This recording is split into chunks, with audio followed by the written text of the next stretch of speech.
Hurricane Milton earlier tonight, winds severely damaged the roof on Tropicana Field in Tampa, Florida. No injuries were reported, but we are told there were people inside at the time.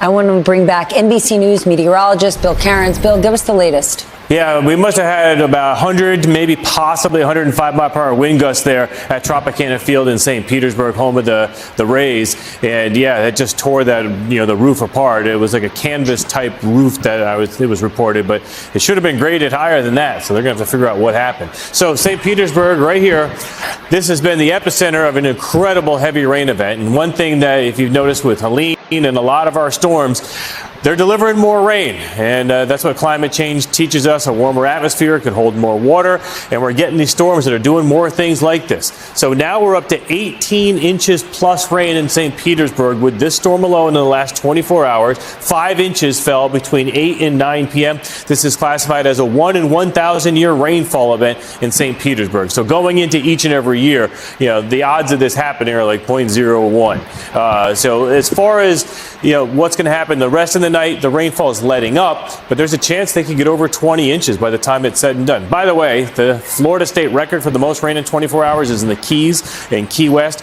23 inches. So they're not that far away from it.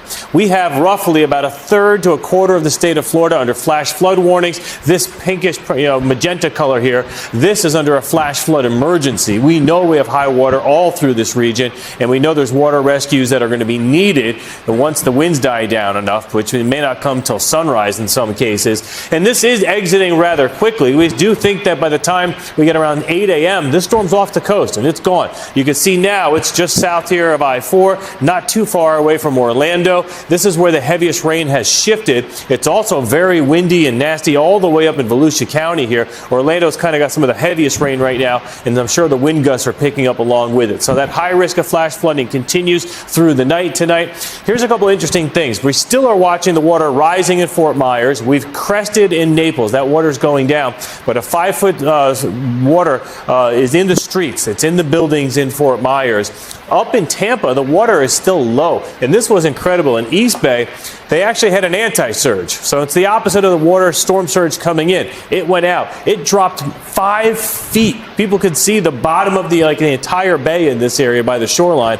Now that water's beginning to start to creep back up. So they're warning people, don't go walking around out there. Don't go looking around. The water will return. Current wind gusts, 79 in Winter Haven. Orlando, 54. Where some of our gauges broke here when Sarasota hit 102 and the power went out. We lost this wind gauge. Tampa still gusting to 82. So the backside still, slapping here pretty hard with these rain bands on the outer portion. By about midnight, Tampa should be, at least getting done with the hurricane gusts. By the time we get to about 2 or 3 a.m., the tropical storm force winds should be dying off there too. And mostly in Orlando, probably about 8 to 9 a.m. is when the strongest winds will end for you. And then, Stephanie, we're still just getting these pictures in. We have heard reports of numerous fatalities from these tornadoes earlier today associated with the outer bands of Milton. So this storm has kind of done it all.